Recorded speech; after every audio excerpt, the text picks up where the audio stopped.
Agradecer ao Departamento de História da USP, na pessoa do seu chefe, o professor Oswaldo Codiola, que disponibilizou mais uma vez as salas e os auditórios da Universidade Pública e Gratuita para os nossos debates. Quero agradecer a todos os pesquisadores do Ludens e, especialmente, aos caríssimos Aline Pisol, Breno Macedo, Bruno Jokin, Caio Lotufo, Fabiana Ortiz e Vitor Ramalho, que estarão conosco nos próximos dias lá na USP. Agradecer ao Tiago Cassis, do Futebol, Mídia e Democracia, do Barão de Itararé, ao Emanuel Leite Júnior, que vão compor a coordenação da plenária dos coletivos, que é uma das inovações desse encontro. Agradecer a todas e a todos que estarão presentes nesses dias de debates, como expositores, debatedores, coordenadores e ouvintes. A abertura desse simpósio, ela contrasta com cerimônias análogas de 2010 e 2014. Em 2010, em um ambiente extremamente auspicioso, conseguimos reunir pesquisadores de todo o país e das mais diversas áreas em um encontro original e único que anunciava balanços e perspectivas de pesquisas no Brasil. Além disso, o ambiente no país era outro. Havia uma retomada do otimismo e de crescimento econômico e cultural, que, a despeito das imensas contradições e problemas sociais, apontava para avanços relevantes.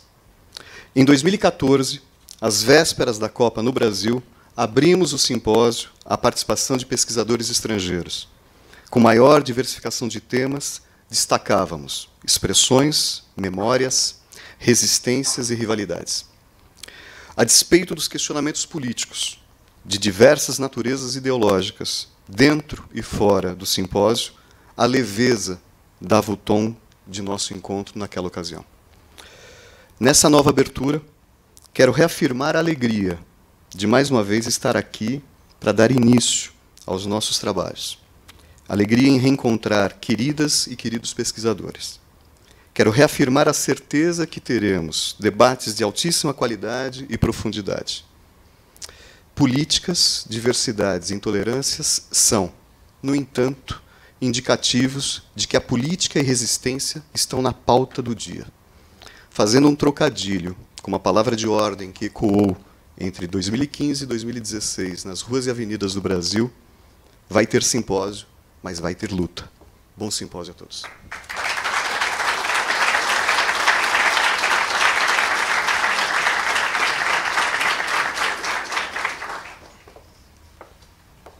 Chamo, então, para breves palavras, a Maria Luísa Souza Dias, que é gerente de desenvolvimento físico e esportivo do SESC São Paulo.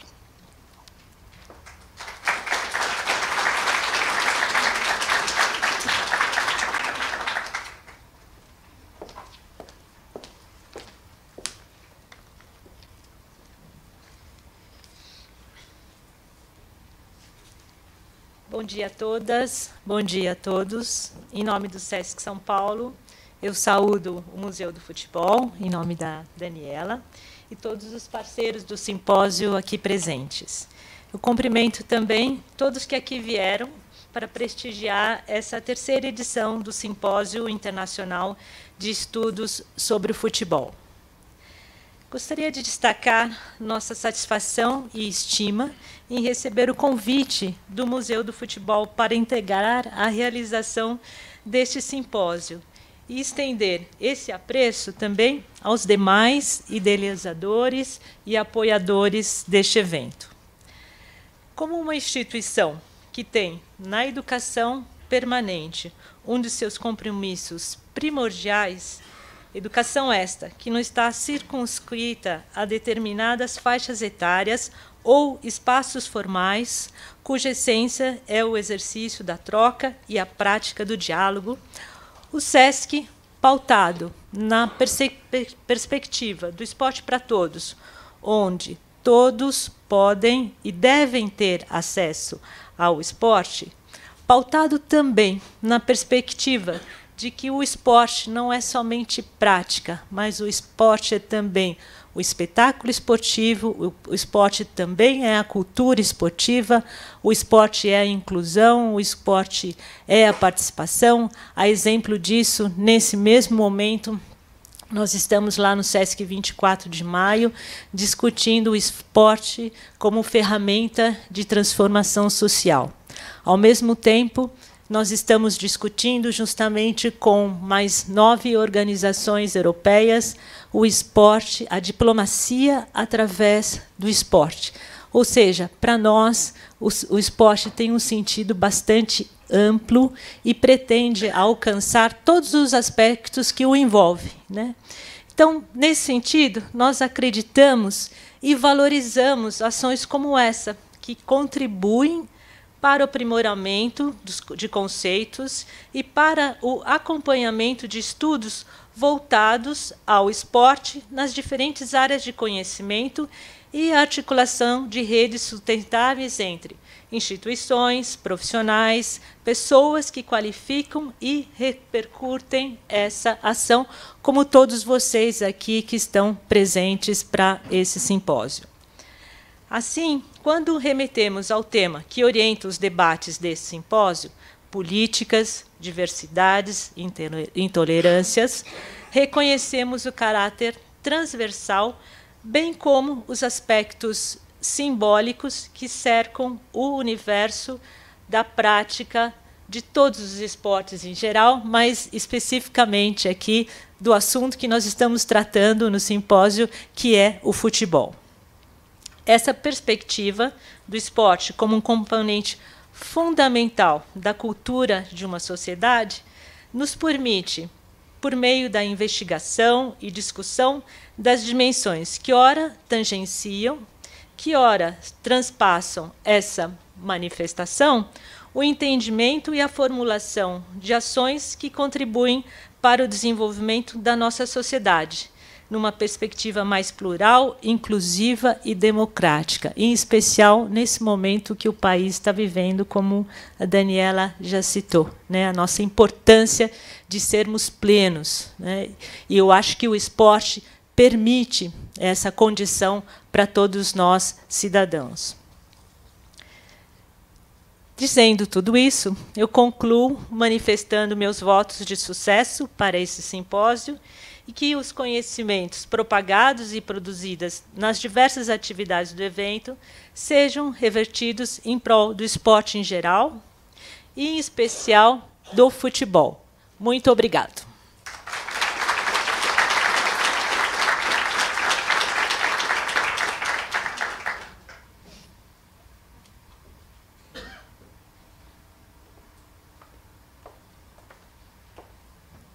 Bom, o simpósio sempre teve uma cara de programação que começa sempre com uma grande conferência, um convidado para fazer uma fala com calma, com tempo, para a gente ouvir, refletir, debater.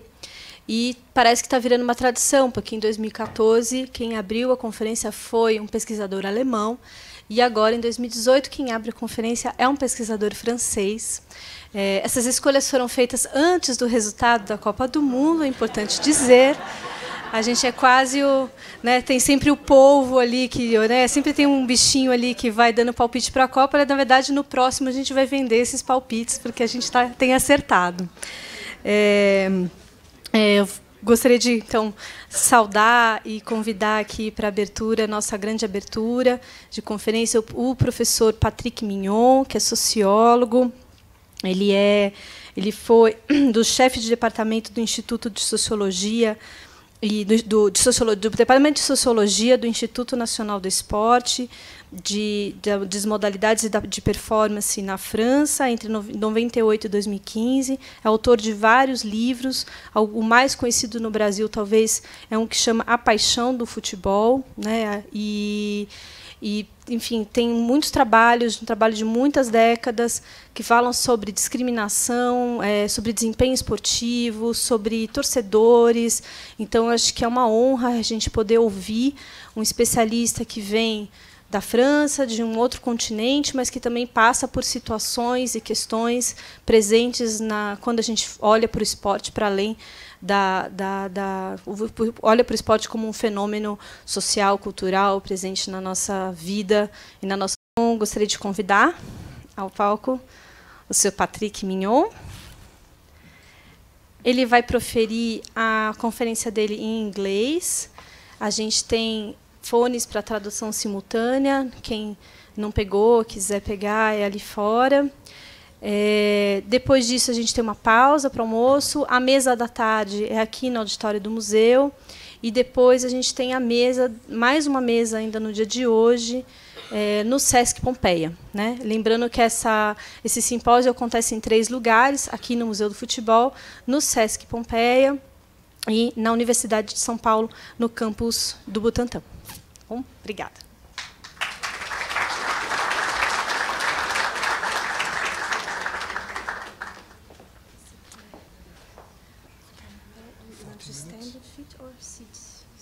I can speak you. Okay. We have 2 hours, 1 hour. Okay. Okay. Thank you. I trouble my paper. This is the right. Thanks.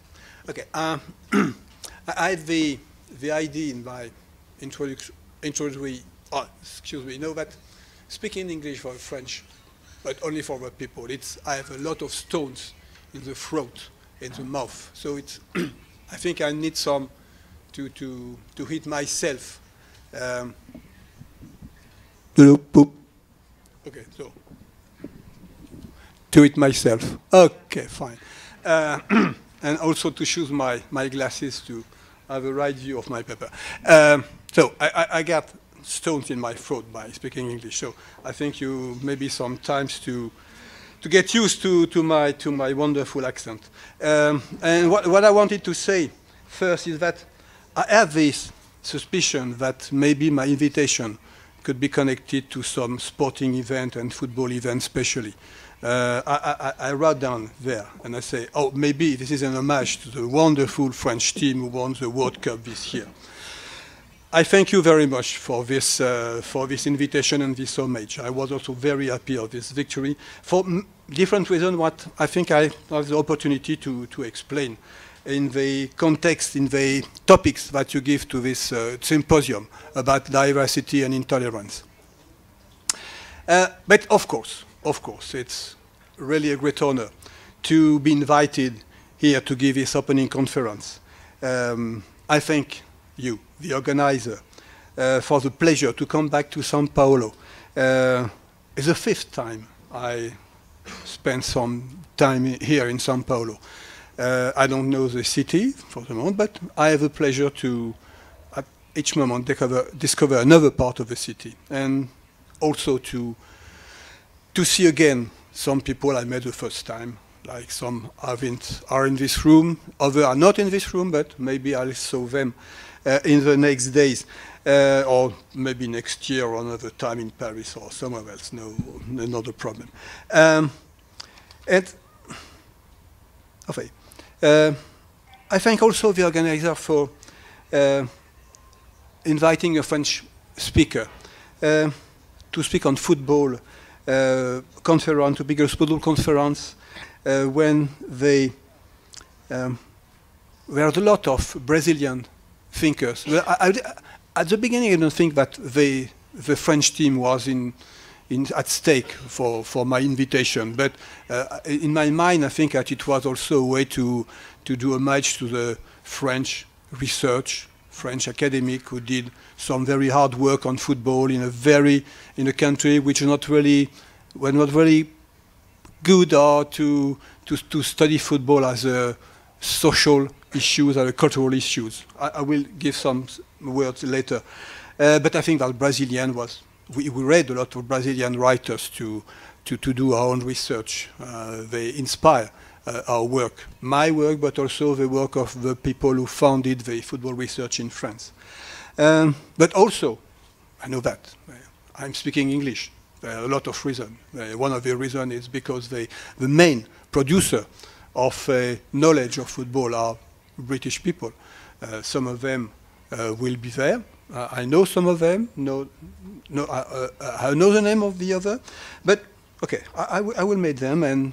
But I understand the things. It's just an issue of connecting to the World Cup and the result of the World Cup. Okay. But So I forget this passage. But I will use the example of the French team because it seems to me that for this, to discuss these issues of diversity, of intolerance, of policies, I think what we need to put things in context. I will give some general views of these topics in my paper, but I will also want to spend some time on the French issues because this is something which is specific, and I think it's worth to spend a little bit, and I know a little bit more this situation than the Brazilian or Argentinian or British situation.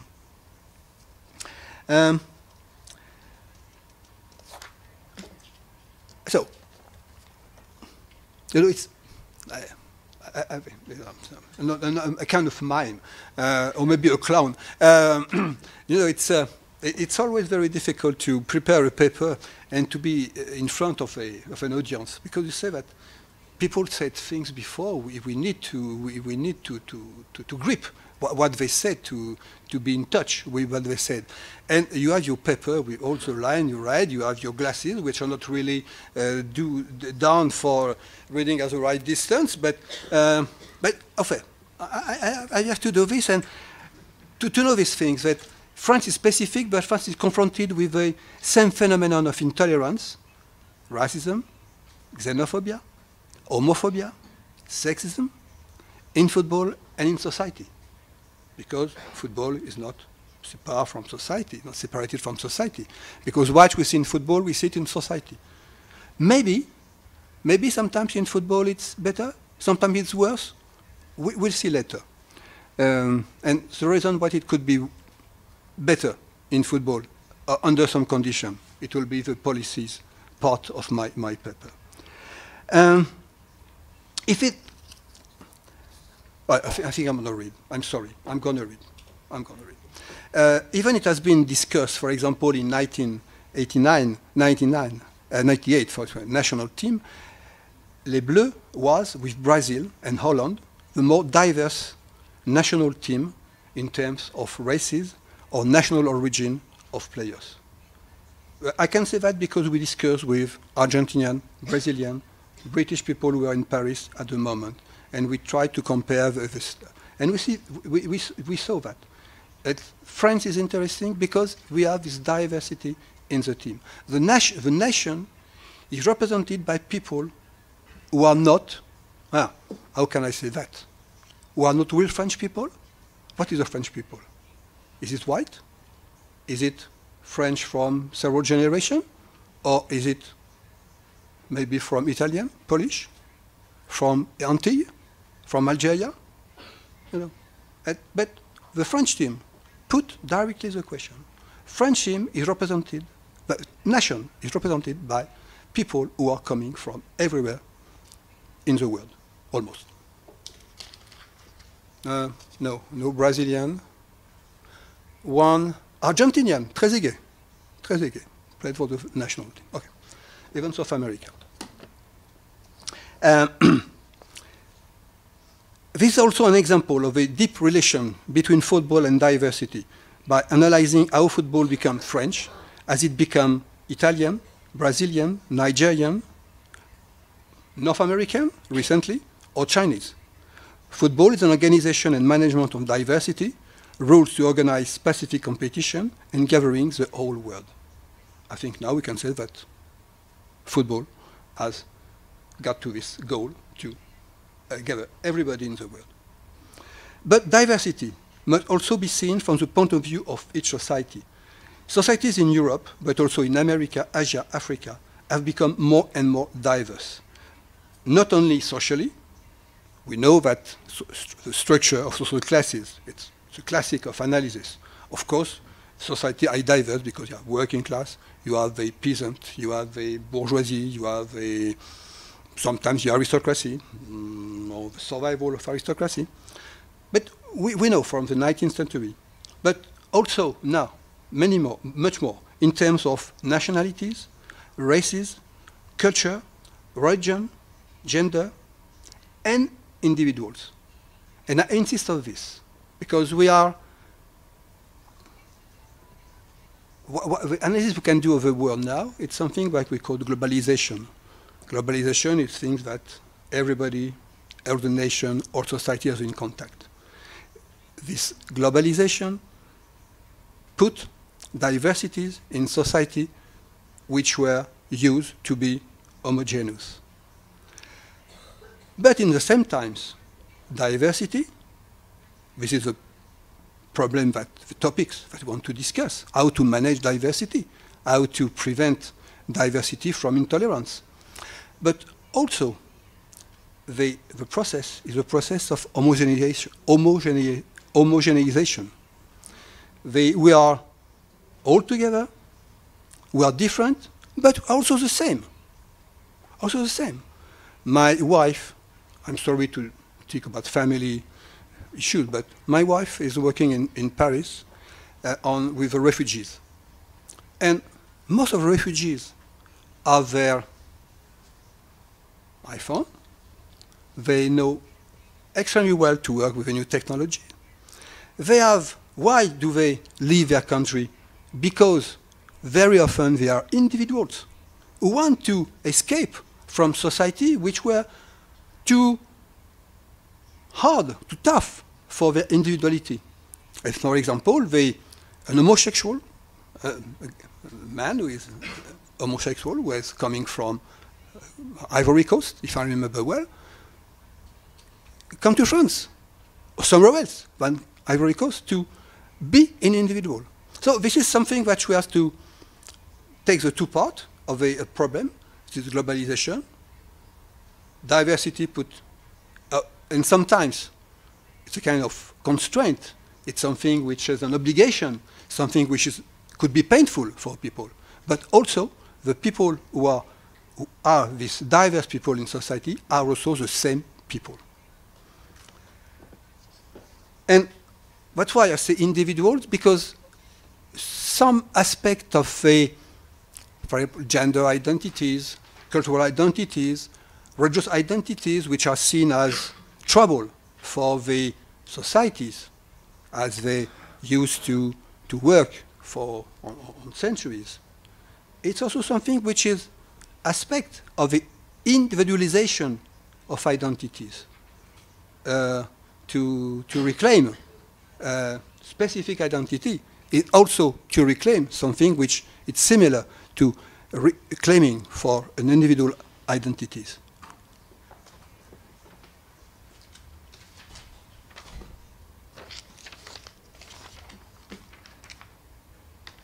And this tension between the different aspects of diversity is what is connected to the issue with intolerance, because it's difficult for people to understand that the two movements are parallel, are the same at the same moment in the history. So I will begin we'll begin to get into the matter. That's something which I could have called the honor of football. It means that, of course, something that you could put on the side of football is that football organizes the diversity, as I said before. And maybe as a subtitle, we could see it would be the possibilities of honor of football, because it's not sure that football has always been right to be really in touch with this honor that we could discern to it. Football is diversity because its formal qualities and its rules made it easy to adapt everywhere in the world. It could take a long time and leave some open issues like women's football or the maintain of male values in football, as football has been for a long time a male preserve, as said the tradition in England of Elias and Dunning. Of course, this diversity is not completely finished. You have a lot of spaces, a lot of room to gain more diversity in football, but it shows that everybody could come into football. In this case, it's not only values, the values of football, but also social organization, subculture, which are hostile to women. If I take this issue of female in football, the values in football, which are the values with football, playing well, being tough, being resistant, being endurant. It's something which is hostile to women in football, to female in football? No, but it's mainly the social organization which organize football, subculture, which are being generated by football, who could be the obstacle of these difficulties to the acknowledgement of presence of women in football. And in diversity, football started at an upper class sport. Take the example of France, but I think that it's sure the same in a lot of countries. Then become middle, working class, urban to rural. So in France, for example, we say that football clubs are with the school, and sometimes more than the school, the main network of institutions which cover all the territories of France. Everywhere in France, in every village, there is a football club. It's a little bit difficult now for many reasons. But this is something which is a part of a network of socialization in France. So it means everybody could play football now in France. But also, I use the term, the white national, all the wave of migrants coming to France from different cultures and races play football. You can find, I think it's maybe in some very, very short, small villages in France that you can find no black players, for example. But it's more and more rare. Everywhere, in every team, I think you can, in the first team of a club, you can find people from all the nationalities and races. Of course, the situation is different according to economic development. Countries of immigration, people leaving their country to going to some richer country. Country from immigration, like France, like Britain, like North America, but soccer was not been not a solution for the migrant. The movement are coming in the society or coming out of the society, and it's sure that it changed strongly the way that football is organized in its attitude to races, for example. It's sure that a country like Italy is not prepared to be an immigration country. There's something which is, but Italians are migrants to France, to Germany, to Switzerland, to England. But to be a country of immigration at that time, it's something which is a term which is difficult to manage for the Italian conscience. Some countries also have a colonial empire, France, Portugal, Britain. So it means that a lot of these black players in France, or Algerian players in France, or Moroccan players in France, are the son of their colonial empire. They are no more colonial empire, but they are the son of this colonial empire. So it means that maybe why there is this figure of the French football so diverse, it's because only we greet, and for different reasons, people coming from Africa, North, South Africa, come to France to work and, by the way, playing football.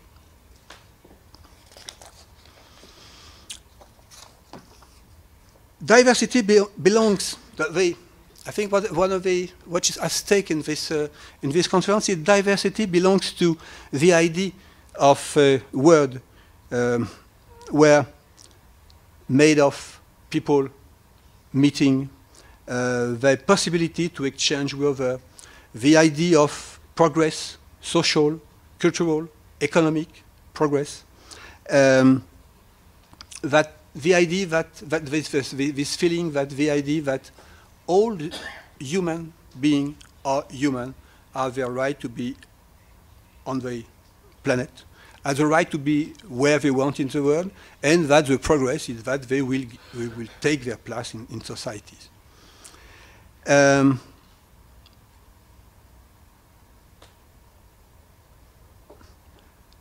sometimes, and this is a true experience, that football is part of this idea of progress. When I have some friends which are alpinists, they went to climb a very high peak in the Himalaya in 1998. And the last village before going to the real mountain, people in the village greeted them with Zidane, Zidane, Zidane. One of my colleagues, Christian Bomberger, who is a very famous football researcher, is a specialist of iron. So he researched iron in every part of the country. He was researching iron during the Iran Revolution. He had been arrested by the police because he was a foreigner doing camping in the land. It's something very strange. He was getting to the police station. And the police station, there was a football game. It was a World Cup. And Christian Borges said, oh, this is a game.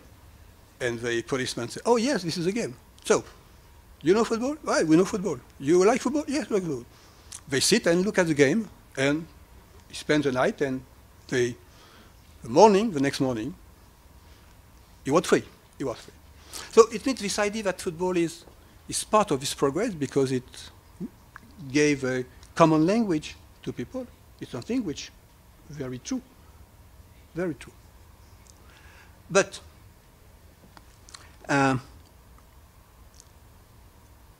diversity is not only a virtuous circle.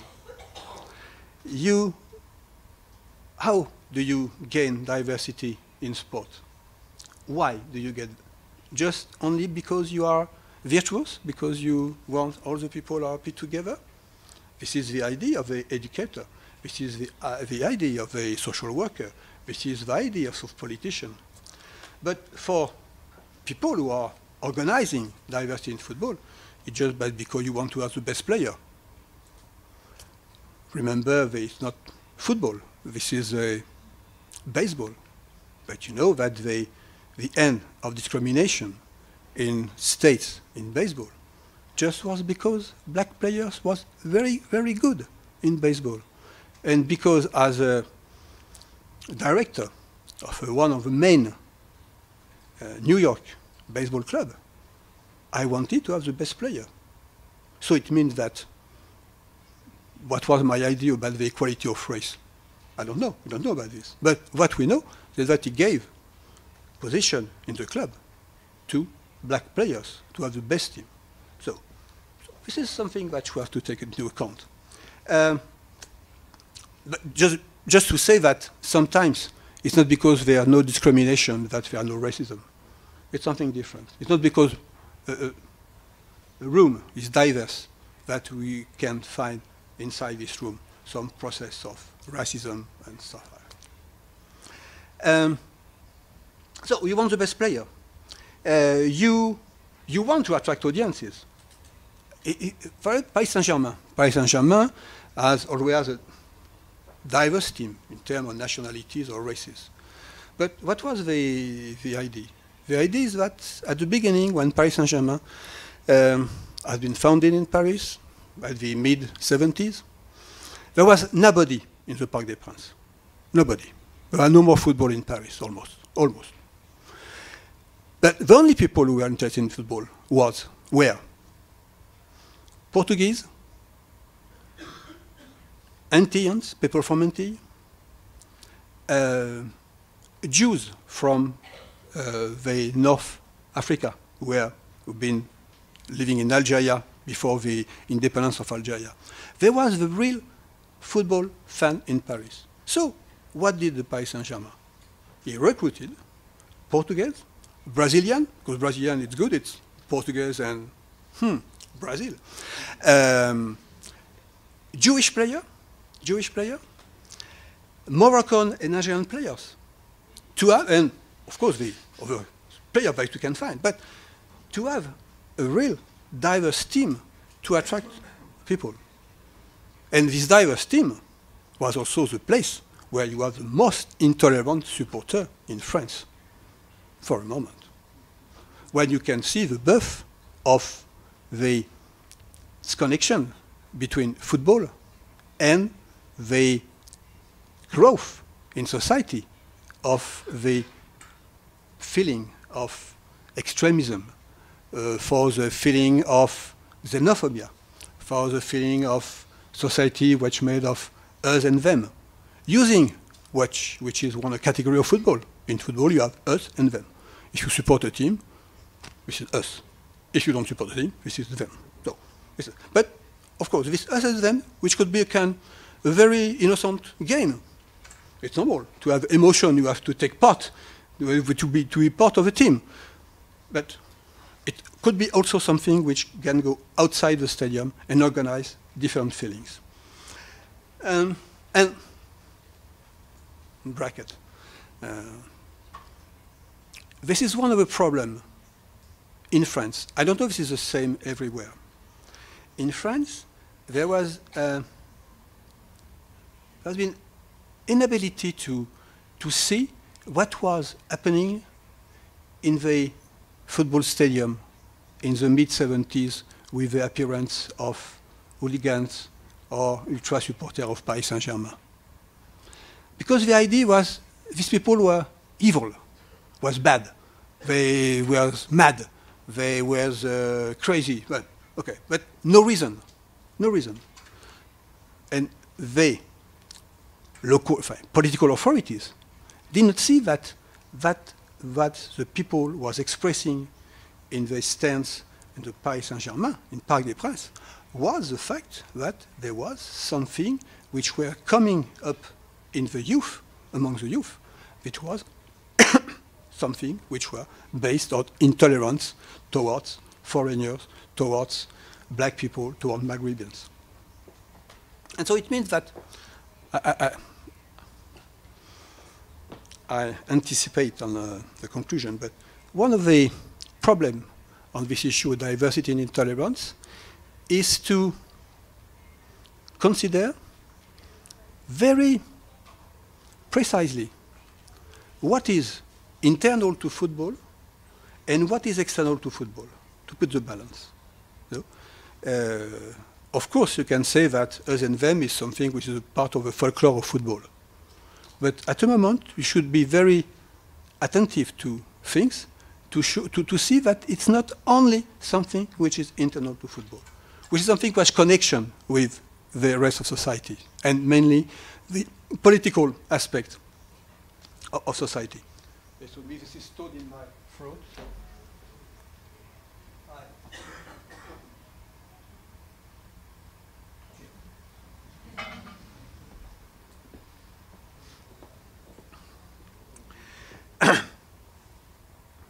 So when you look at the teams, it could be clubs or national teams, we can think that there is no discrimination, that I was saying before, in football, but it not make disappear racism and prejudices in general. So I repeat that I was improvising some moment ago.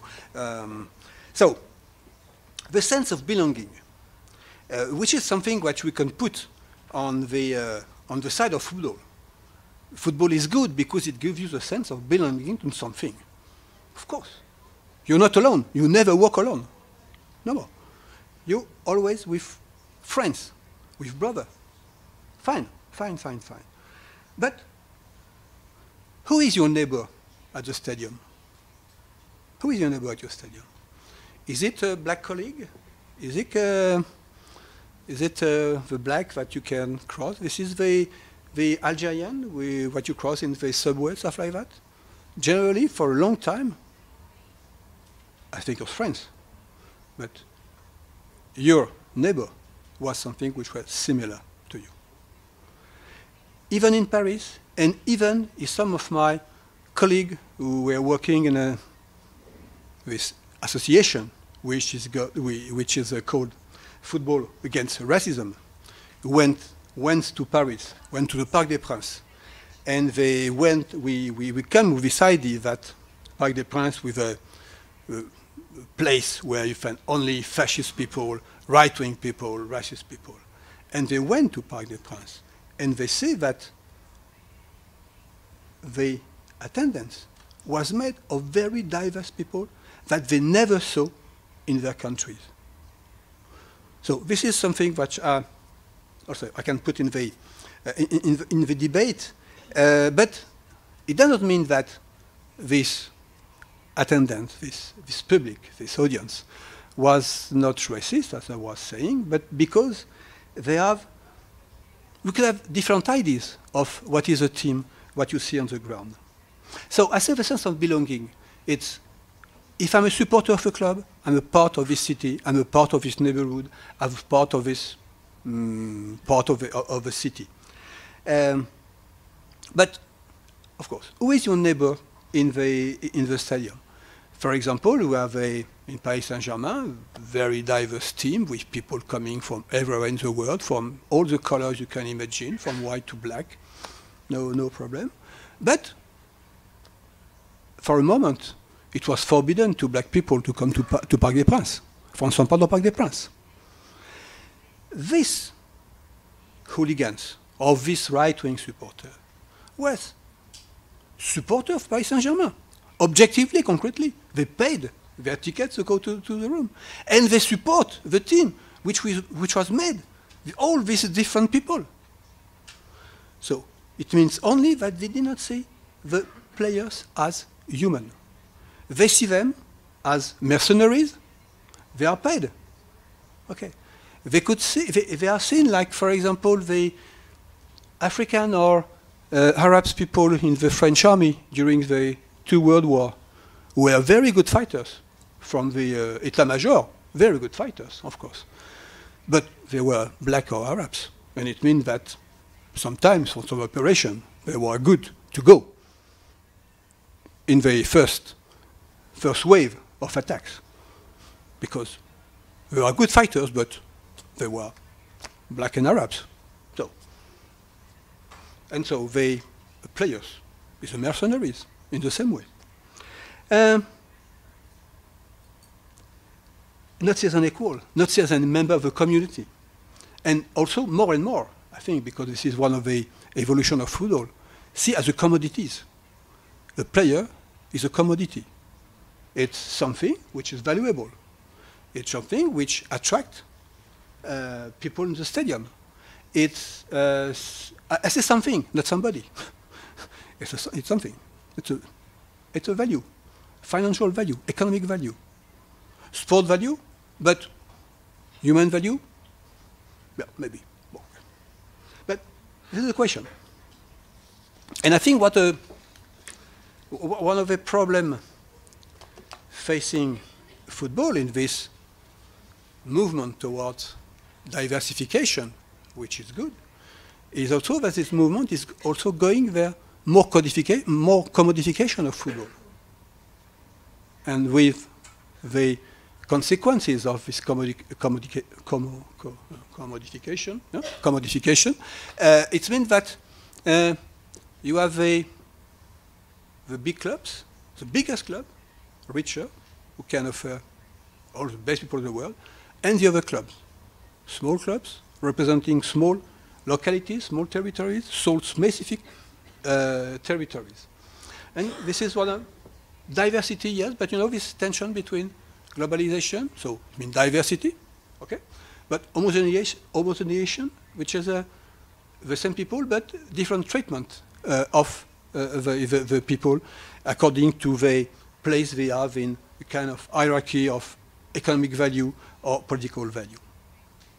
So intolerance in this case. How to speak of intolerance? For me, when I heard the term intolerance and tolerance, I think immediately to the guerre de religion war. It meant the war between Catholic and Protestant, the mass murder, really the us and them was something which was not only a matter of opinion. You could think that Protestant theology is better or not so best or worse than the Catholic theology. It's a matter of opinion. You can discuss. But it's not. No, it was just us and them, to be killed, to be murdered. This is what I intend.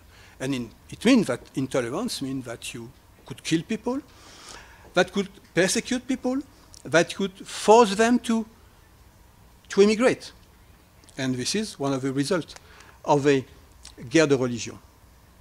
Today, the term is a little bit different.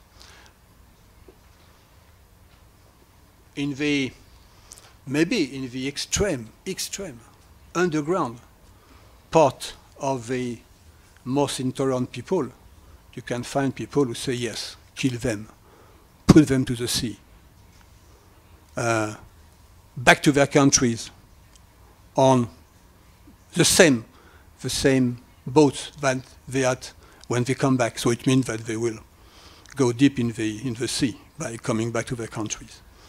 But no, it's something which is a little bit different. It's just, for example, like somebody who's your grandmother saying, or your neighbor saying about your children, oh, they are too noisy. And you say she's intolerant with children. She don't want to kill the children. She just want to make them apart, far from her, far from her tranquility. Or you know that the free gluten diet. I want to prevent to eat gluten because it's not bad for my health. But the refugees, the migrants are just people that are not good for our health, for social health, for culture, for roots. It's not an issue that we don't like them or we hate them. No. It's just that they're not their place here. No. And you have this intolerance. You have this all this kind of strategy, tactics, attitude from prejudices, from putting them apart, and from having some very strong action to expel them.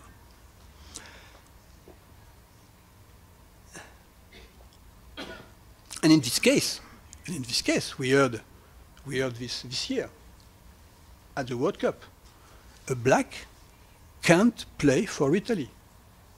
It's impossible. It's impossible. Italians are not black. No. So, what do black people can do for Italy?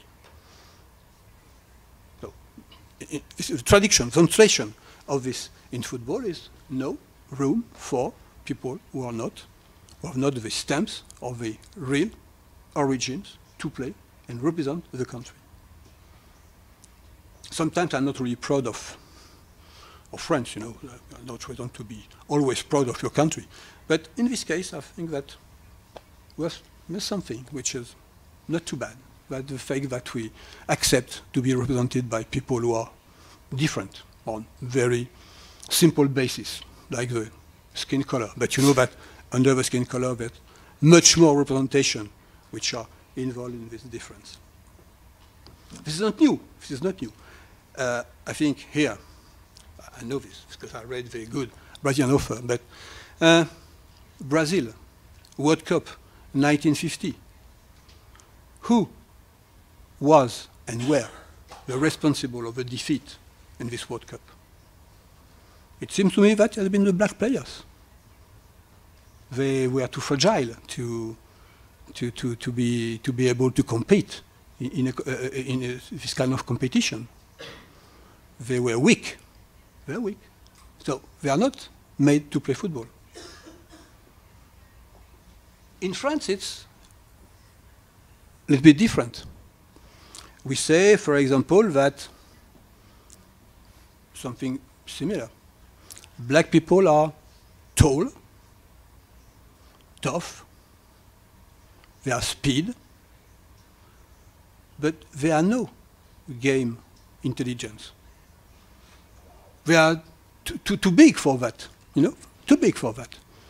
And you saw the coaches, the national coach of the national team, presenting images of all the Parisian teams, and he say, look at this picture. They're almost all black. They're almost this kind of big black players. Oh, very good, very courageous. But they are not the skill. They are not the intelligence for playing. It was after the Nice-Na disaster in 2010. I don't know if it's Brazil, you felt this disaster. French national team in South Africa doing a strike before going to a game and creating a terrible mess in society. About football, I will come back later on this, about football, and about the people who were playing in the football team, which were all these players from the suburbs. And when you say suburbs in France, you say black young players, people from Arabian origins, poor white, people who live only to make money in football, who have not the values, and they're just here to gain more money, more reputation, just like the guy from gangs everywhere. But they want their reputation. They want a lot of things to wear across on their neck, to have I can't remember, on the finger, stuff like that. The car and women and stuff like that. But they don't want the national honor. They don't want this. They don't want football values. They want this. This is what we have heard in France after Nice-Na. And this presentation of Laurent Blanc, and it has been repeated by the coaches after, about this big black player who are not intelligent enough to really have their place in the national team, and that you have to put quota. You have to select people on some racial basis in this training center of football club. It was a consequence. It's not a cure, but it had been in mind of some of the higher technical responsible in French football.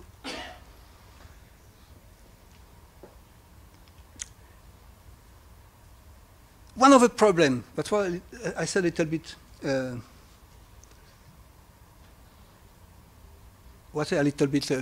earlier. One of the problems of football culture is that intolerance is part of the folklore. It's a joke. I'm a rugby fan. If you're a French rugby fan,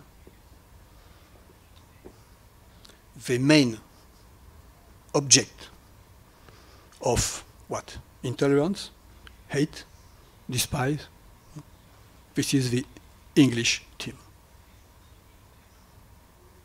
For majority of French supporters, they can accept to be beaten by the Scottish, by the Irish, by the Welsh, but not by the English.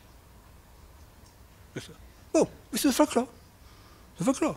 Yeah, no fight between French and English supporters in Twickenham or in Parc des Princes when there's a game. No, just like if I remember to see a game in a pub in Leeds in Euro 96. It was Scotland against England. The pub was full of Scottish supporters and English supporters. Wow, what an atmosphere! But no fight. No fight. It was an organization of this of the intolerance between the two supporters, and this was nothing. After I don't know, but in this present moment and for the day after, no, till the end of the game. So this is part of the game, as I said before. But you know, you have this this reading of football events, for example, when in 1982 France had been beaten by Germany. I don't know if you remember this game. Who remember this game, France against Germany in 82? I remember. Some of the people here, maybe, or their parents told them. But it was a game of a conflict, old conflict, between France and Germany. The feeling of people was the same. I think, of course, the press, its job is to exaggerate. But it was also something which was inside the people who have lived this very difficult relationship between France and Germany for many years. The same like France and Britain or England. You know, the hostility between France and England is very, very long. So this is, and football folklore take part into this vision of history and the souvenir of this. And you know, as a French, I'm very, very sad of something like the Brexit. But what is the relationship between the Brexit and the organization of English football, my attitude towards English football?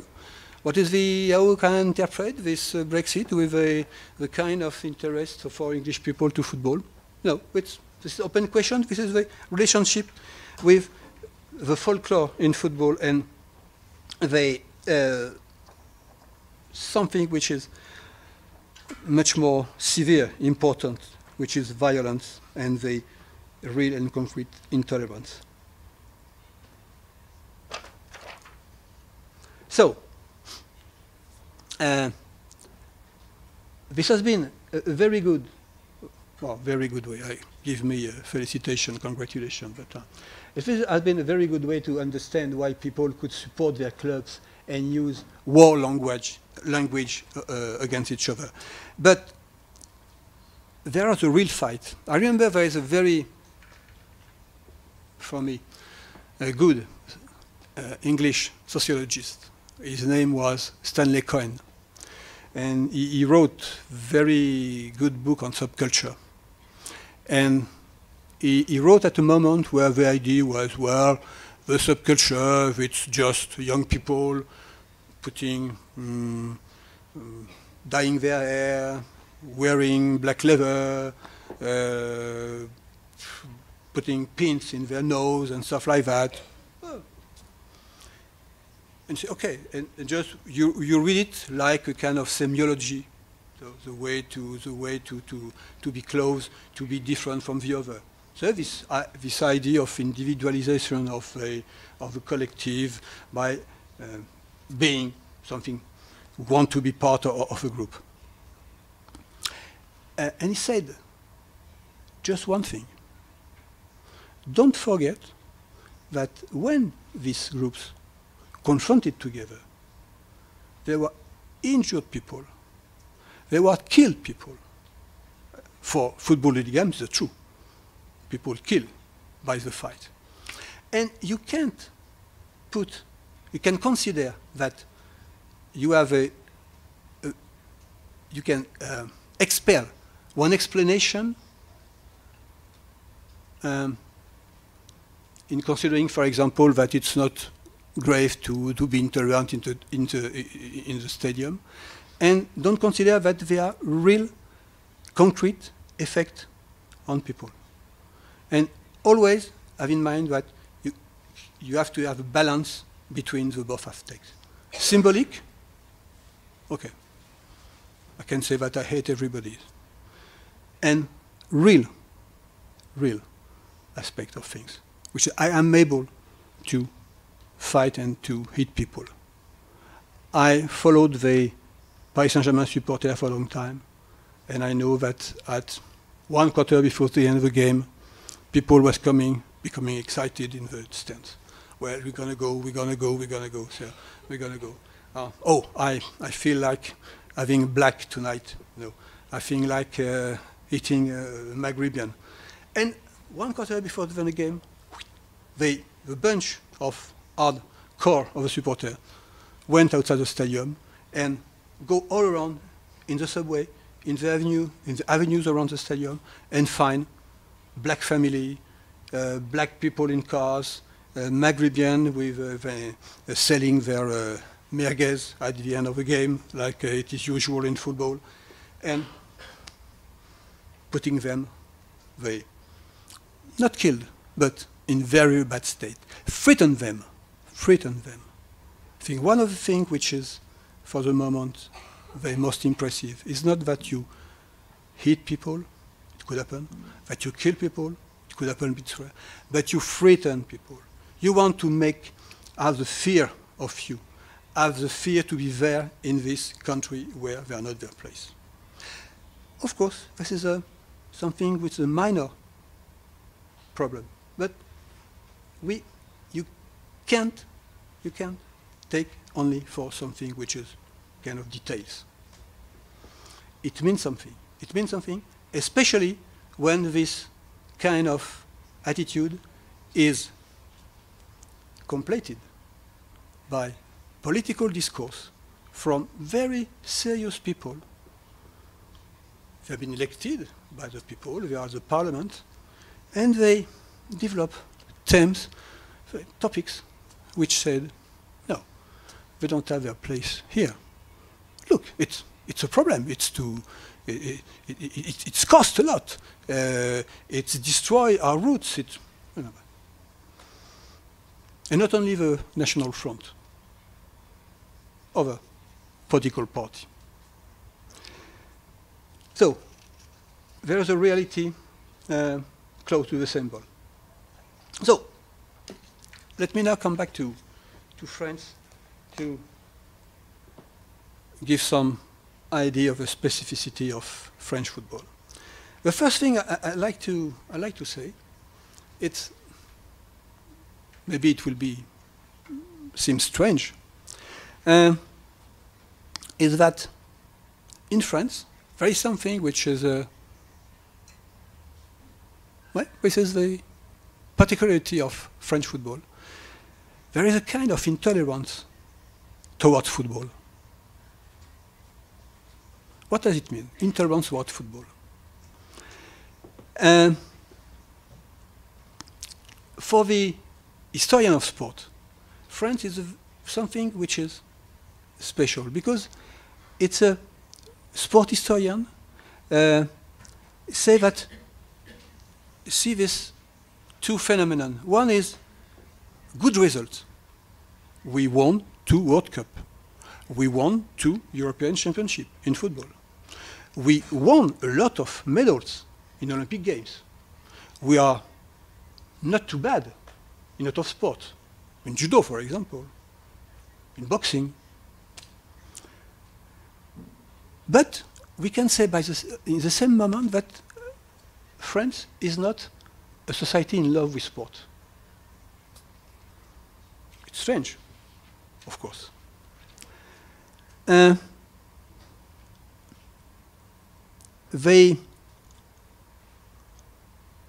of the reasons is historically, France, I have some difficulty with sport. Why? Because it's in the political regimes, France is a republic. Okay, it's a republic. What means a republic? A republic means that people are equals, that they need to become citizens, that they need to have high value to be part of a society. It means that citizens should be educated. Or what is football when it appears in France at the end of the 19th century? It appears at some game, of course, but a game without stake, without idea of education, without idea of mobilization of the society to be better citizens. It was just pleasure to play. And the English say that, okay, the pleasure to play is good for education, and the French say, no, it's not enough. It's not enough to play and be educated by playing. You need something more. Something more, you need to learn something higher than only the pleasure to play. And this is something which is still very strong. Something, for example, which, we said that, it has been said that I've been working for 20 years at INSEP. In INSEP, the first time I came into INSEP, I met the director, and he said to me, Mignon, football, it's over for you. Football is not a sport. Here at INSEP, we do real sport. So this is what I mean, what it means when I say that there is an intolerance towards football. Because football, first, is foreign, it's English, and in the context of the time, English, it's also the same enemy that Germany. It's a competition between great power. And so we don't want to follow the English model. We want to follow the French Republican model. So this is foreign. And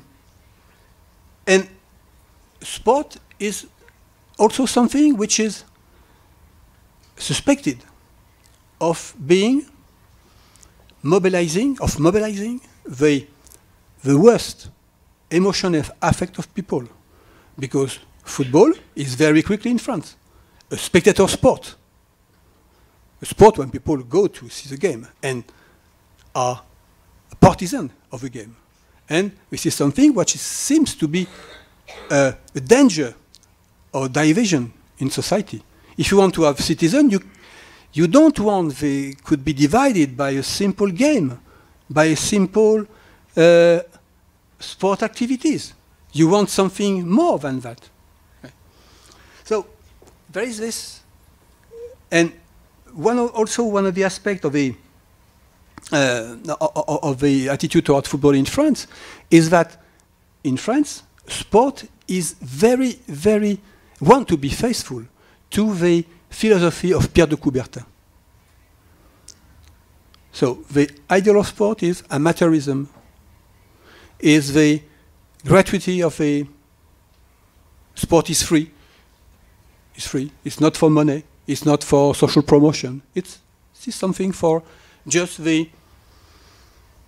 You see, it's different that the Republicans said some years ago, but Coubertin put this division because the sport which is from an extrinsic interest and from intrinsic interest.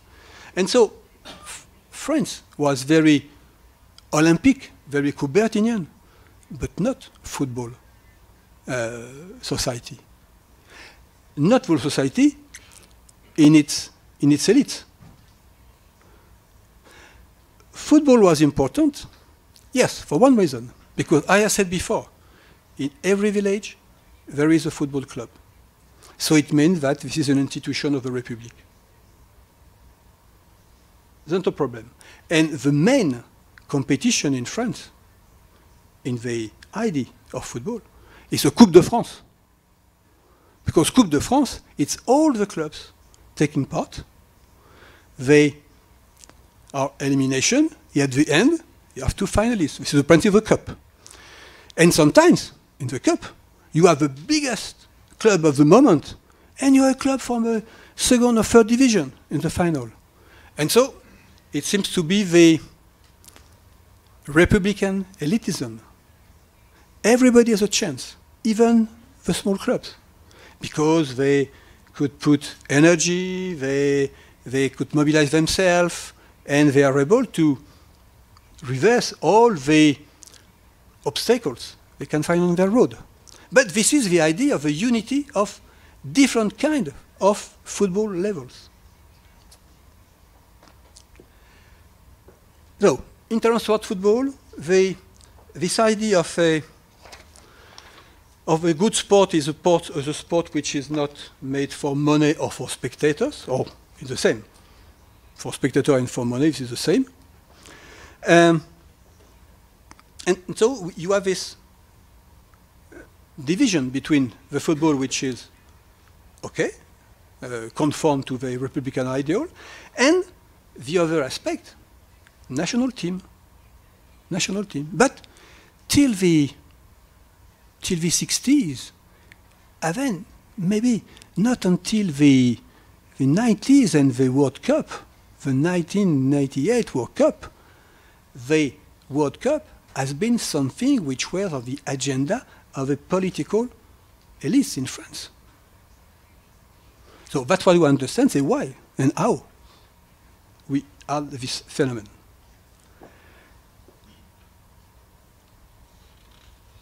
One of the reasons is that France is not, as it has been maybe in Italy, in Britain, in Spain also, a way for social promotion. You know, you have to imagine, you have to know that France has been for a long time a rural country, small towns, the industry in small towns, not the huge, this huge area like the Ruhr in Germany, like the Midlands in Britain, like stuff like that. No, it's but always very small territories. So, small football teams for a small population. Not a lot of people in the stadium. A lot of stadium, but the crowd was also low for this reason. So, not a way to social promotion, because social promotion in France was mainly organized by individual strategies which were increasing in rural society the number of your ground to cultivate, articulate your rural work with a part-time industrial work, and sometimes doing a sport which was very interesting because there had a lot of money to get from a lot of course. Road cycling. Road cycling was a French sport till the 70s, 80s, 70s. So football was something which, for this reason, football for the French who get into football in the 20s, the 30s, were something which was still middle class. You know, in the French team who played the World Cup in Uruguay, the first one, there was a lawyer, doctors, not miners, not steel workers. No. Even the first black players who played in France, his name was Diagne. He was from Senegalese family, was part of the colonial empire in France, but he was the son of a diplomat, because his father has been studying and become a diplomat, and he was a son of a diplomat. He was not a poor immigrant working on the building site. Yeah. So the opportunity, the real opportunity, has been for the migrants. At the moment, the migrants were Polish, Italian. Raymond Coppa. Brazil against France in the World Cup 1958. Coppa on one side, Pelé on the other side. Pelé won. But the French lost 1 player at the beginning of the game. They played 10-11. So, okay, but Brazil was my first international football game that I saw on television. So it's a great moment. But Coppa was Polish. He was a miner. He worked in the mine. He has been injured in the mine. But he couldn't, as a Polish, applied to become a technician in the mine because he was a foreigner. So he became a footballer. Because, of course, like a lot of Polish people, he was in a football team. And he began to play. And he was very good. So he chose football because it was too difficult to get into the technical level of the mining industries. Nothing for France, la Lorraine, the Italian, Platini, but in 58, Roger Piantoni. the number of Italians playing in the French team during the 50s, the 60s, and still today, it's very important. And Spanish, of course. And then, with the years, with the decades, people from North Africa, Morocco, Algeria, Tunisia, from Antilles, because the Antilles become more and more people coming to Paris, what you said, to the metropole, to work in the hospital, to work in the, as a official, lower level of civil servant, in the police. And then, in the recent years, more in the 80s, all the migration from people coming from Africa. And at each moment, this wave of immigration became part of the top-level clubs and of the national teams. Which is interesting when you talk about 1988 with the diversity of the French team. When you say that in Naïsna and that we say Laurent Blanc and Willy Sagnol, that we are two big black players. Is that the team which won the World Cup? What was much more black than the other? If there is another representation of origins in football, it could be that it's people from African background, born in France, their parents born in France, sometimes their grandparents born in France. And for example, it means that one of the problems, maybe it could be part of the discussion, because it's a very difficult problem to resolve. It's, in this case, you see that except Zidane, except Benzema,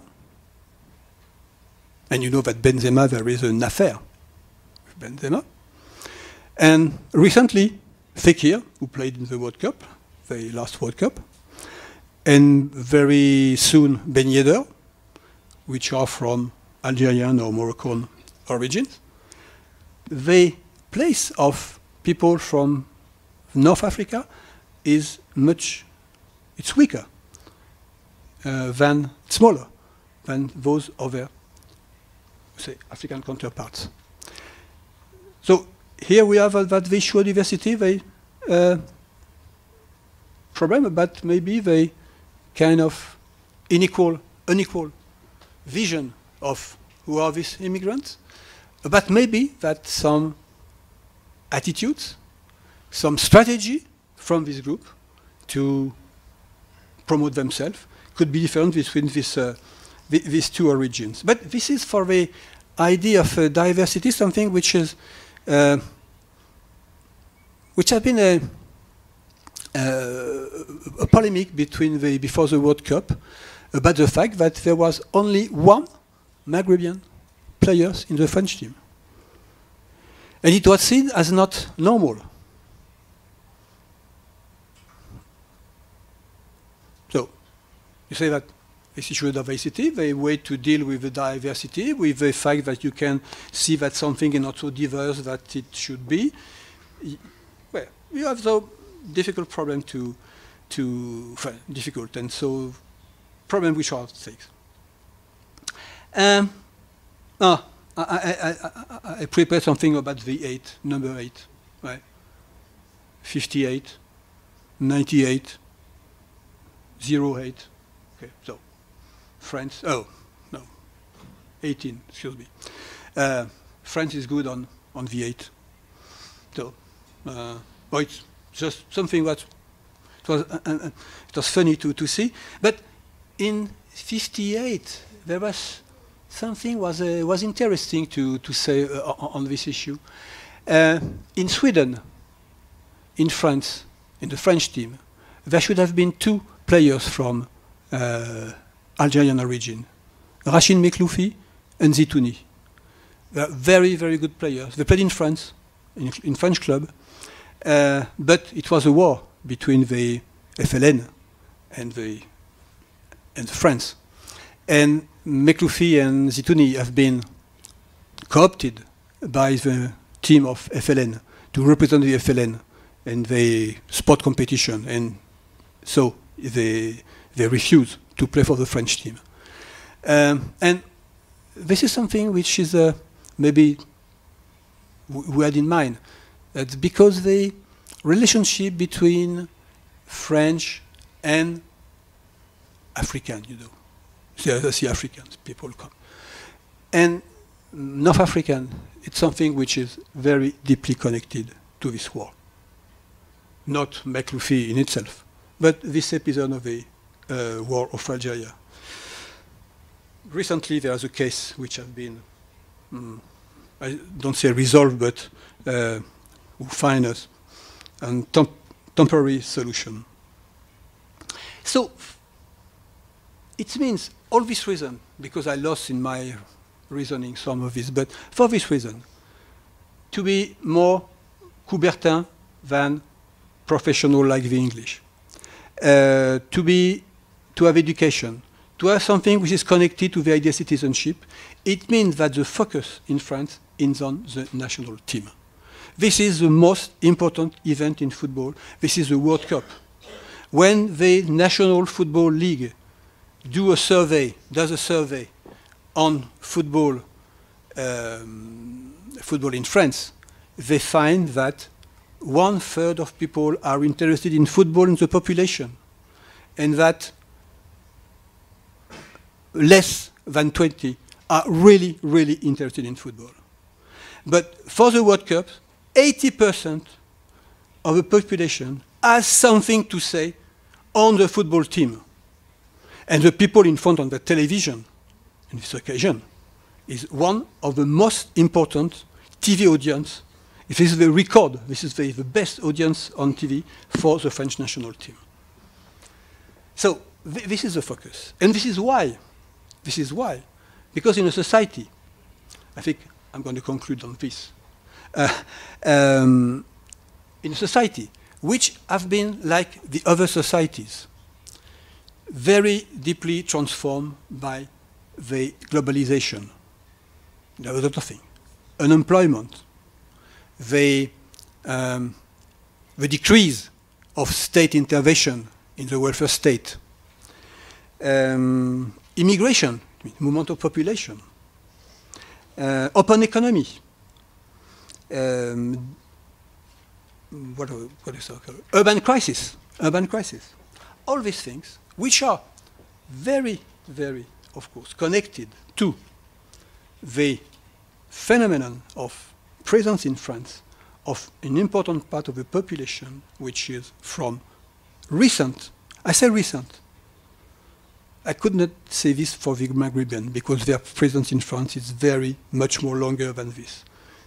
It comes from the 30s. But it's seen as something which is recent. But for African, it's some part of truth.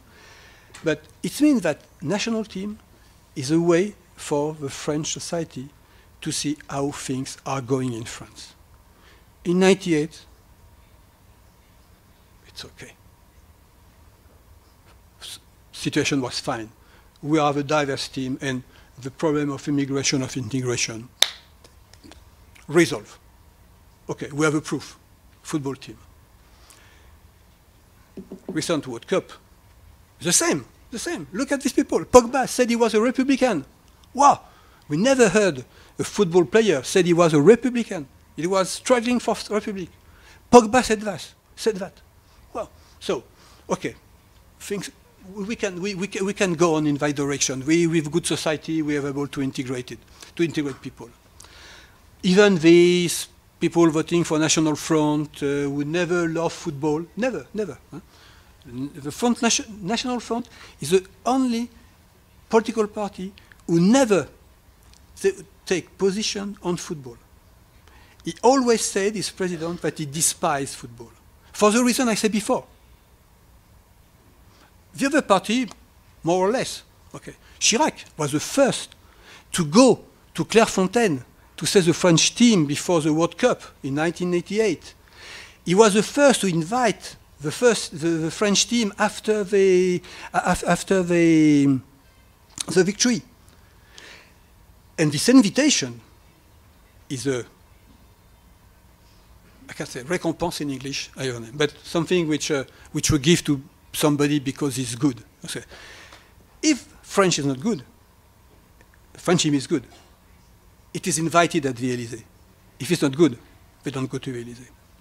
In '88, Macron went to Clairefontaine and invited the French team to the Élysée. So symbolically, for the political power, the national team is also something which is a kind of a confirmation of their good way to manage France and the state of health of French society. One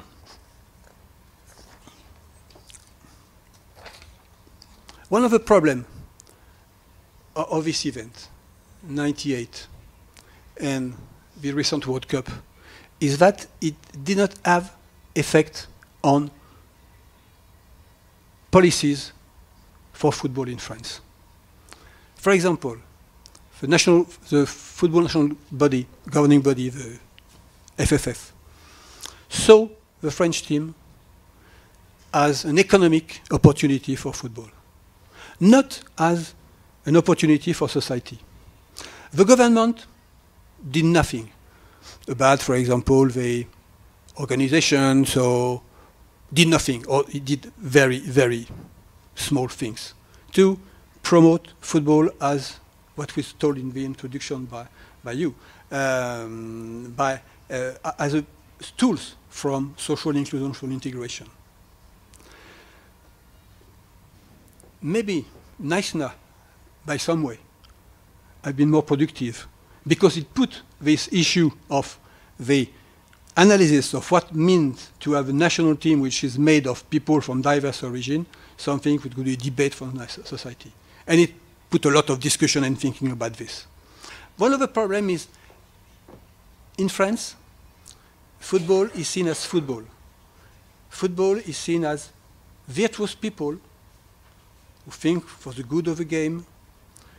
If they gain money, it's just because they are virtuous people who are able to manage a team to victory and accumulate money from sponsors, stuff like that. But they have this idea that football has nothing to do with society, nothing to do with culture, nothing to do with social issues. This culture, social issues, is going to the state. But football is organizing football, that's all. And one of the one of the path for a political intervention in football could be this. What we need in France to socialize and politicize football. But it's not something that the government could say. You have to do football as a political tool. No, it's not this. It's just that football organization should also become a place where you discuss political issues of football in society, which is not the case. And if you discuss of football in society, you have a lot of discussion interesting on the training of coaches to prevent that Laurent Blanc or Willy Sagnol said bullshit on what was the quality of players in relation with their racial origins. Because it's also a way for a question like supporterism in France, which is something which is very, very low level supporterism compared to Britain, compared to Italy, stuff like that. No. But in France, it's a problem of public security, it's a problem of policing, not an issue of social organization, of relationship between the clubs and the supporters. So it means that the mechanism which have to be told, to be touched, to have some effect on what we could say about diversity, intolerance, it's about the democratization of football organization and in general sport organization. That the interesting issues should be discussed in itself. And not only because, okay, it's good to say that we won the World Cup and we're in a diverse society because we are all these people, black, Maghrebian, Spanish, and we are very proud of that. Of course, we are proud of that. I'm proud of that. But this is not enough, of course. And without democracy in the football national governing body, you can make football more socializing mechanism, or something we could discuss political issues. And I think I will stop on this consideration. Thank you for your attention. I hope that my accent was not too bad, that my hesitation was, you can accept my hesitation. But I thank you really much. It helped me to organize some of my ideas. I don't know if it was visible for you, but by speaking, at some moment I say, well, it's something that I have to develop. So we'll see later, maybe in the question and the interaction that we could have, maybe now, if we have time. Thank you.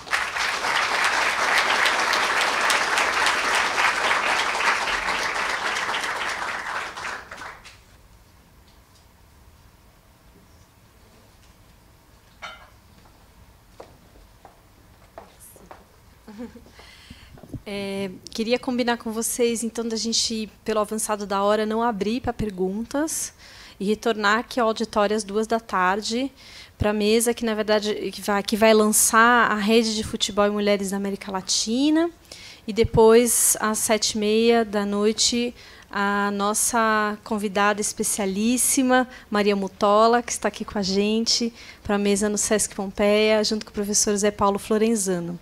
Vai ter transporte daqui do museu para o Sesc Pompeia, que não é longe, mas para aqueles que não conhecem São Paulo, isso é uma grande ajuda. Depois eu peço para vocês se informarem com a produção do evento sobre esse deslocamento, tá? O horário que sai daqui vai sair daqui da frente do museu. Tem um ônibus gratuito para vocês irem até o auditório do Sesc. Tá bom? Tudo bem? Muito obrigada, gente, pela presença. Até à tarde.